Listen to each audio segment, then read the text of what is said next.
Halo semua, jumpa lagi di channel Kovintar dengan saya Dedi Hermawan. Pada kali ini saya akan menjelaskan mengenai kebijakan interaksi palsu yang terjadi pada YouTube.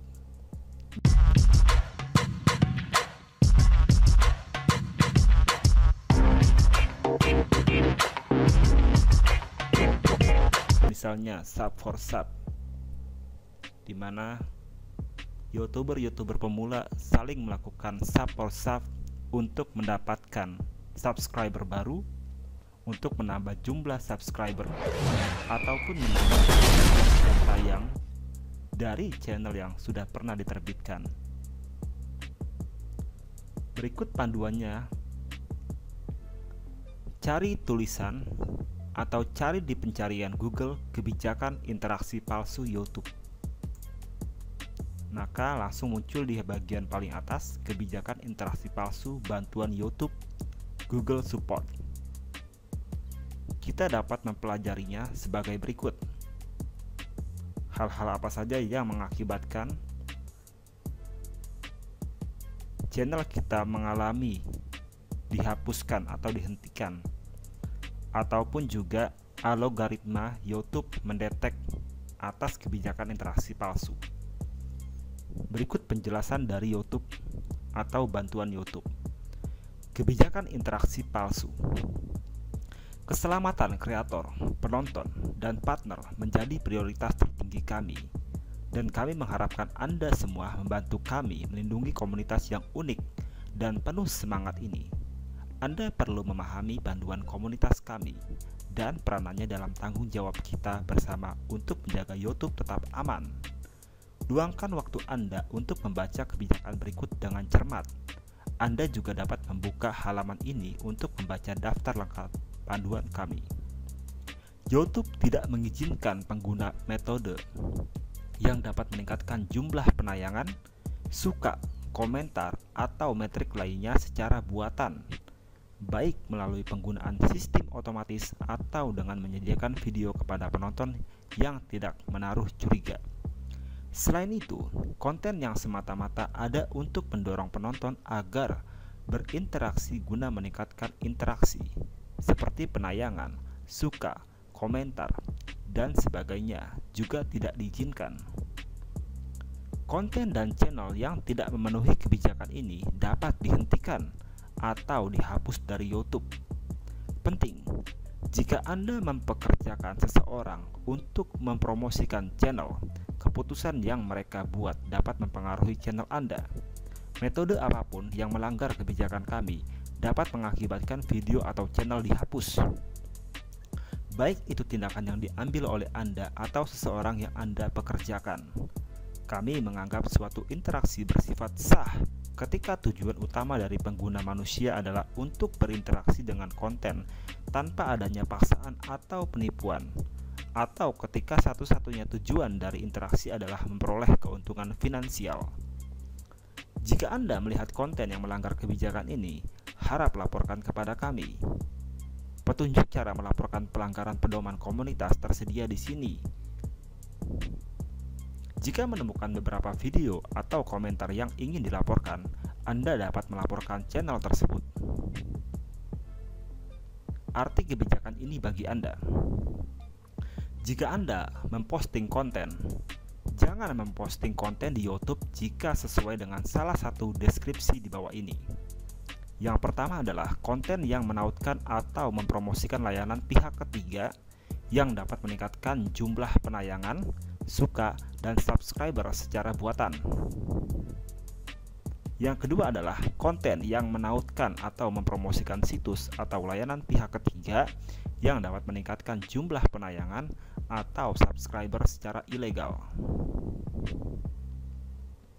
Yang ketiga, konten yang mengajak untuk subscribe ke channel kreator lain hanya jika mereka subscribe ke channel Anda.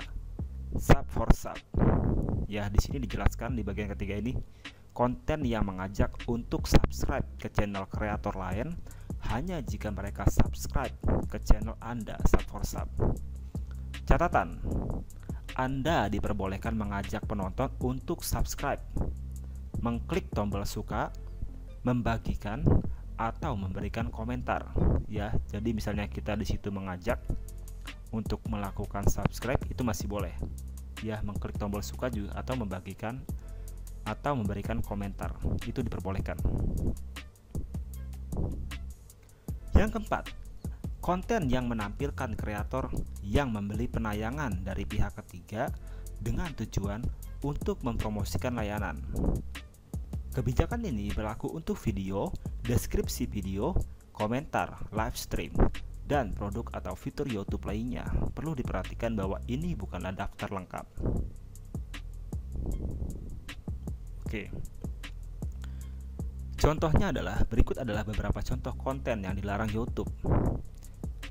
Video kesaksian yang memperlihatkan keberhasilan kreator dalam membeli trafik halaman buatan dari pihak ketiga. Video yang mengarahkan ke penyedia trafik halaman buatan pihak ketiga dan digunakan kreator dalam konteks promosi atau dukungan. Misalnya, saya mendapatkan 1 juta subscriber hanya dengan 1 video dalam sehari. Ayo, Anda juga bisa. Video yang mencoba memaksa atau mengelabui penonton untuk menonton video lain dengan berbagai cara yang menipu. Misalnya, kartu info berlabel menyesatkan. Channel yang didedikasikan untuk menyediakan trafik interaksi channel buatan atau mempromosikan bisnis penyedia trafik buatan tersebut. Perlu diingat bahwa ini hanya beberapa contoh dan jangan memposting konten jika menurut Anda dapat melanggar kebijakan ini. Hal yang terjadi jika konten melanggar kebijakan ini, jika konten Anda melanggar kebijakan ini, kami akan menghapus konten tersebut dan mengirim email pemberitahuan kepada Anda. Jika ini adalah pertama kalinya Anda melanggar pedoman komunitas kami, channel Anda akan mendapatkan peringatan tanpa penalti. Jika sudah pernah melakukan pelanggaran, channel Anda akan mendapatkan teguran pertama. Jika Anda mendapatkan 3 teguran, channel Anda akan dihentikan. Anda dapat mempelajari lebih lanjut sistem teguran kami di sini. Oke, di sini saya mencoba akan mempelajari lebih detail mengenai